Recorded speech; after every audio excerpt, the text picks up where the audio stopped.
আজকে টোটোতে ঝাঁকুনি খেতে খেতে মা আমি বোন চলে যাচ্ছি মাদার্স ডে সেলিব্রেট করতে। প্রথমে কিনে নিলাম 2 প্লেট মোমোটা সাফা চাট করার পর চলে গেলাম মিয়ামোড়েতে, সেখান থেকে 3টে পেস্ট্রি আর সাথে নিয়ে নিলাম চিকেন। এখানে আমাদের সোনা মাম্মা মনোযোগ সহকারে মিয়ামোড়ের প্যাকেটটা ওপেনিং করছে। ওপেন করতে করতে আমি দেখিয়ে দিলাম চিকেন প্যাটিসটা।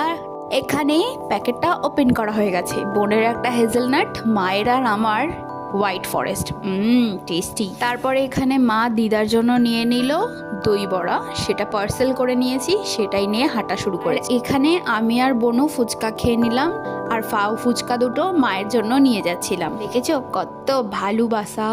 তারপরে গুটি গুটি পায়ে হাঁটা শুরু করলাম। এখানে দেখলাম শিক কাবাব, আর নিয়েও নিলাম শিক কাবাব, আর সাথে অনেক কিছু নিয়েছিলাম। আর এখানে মাকে আইসক্রিম চাটিয়ে বাড়ি চলে এলাম। সব শেষে বাটার নান আর চিকেন।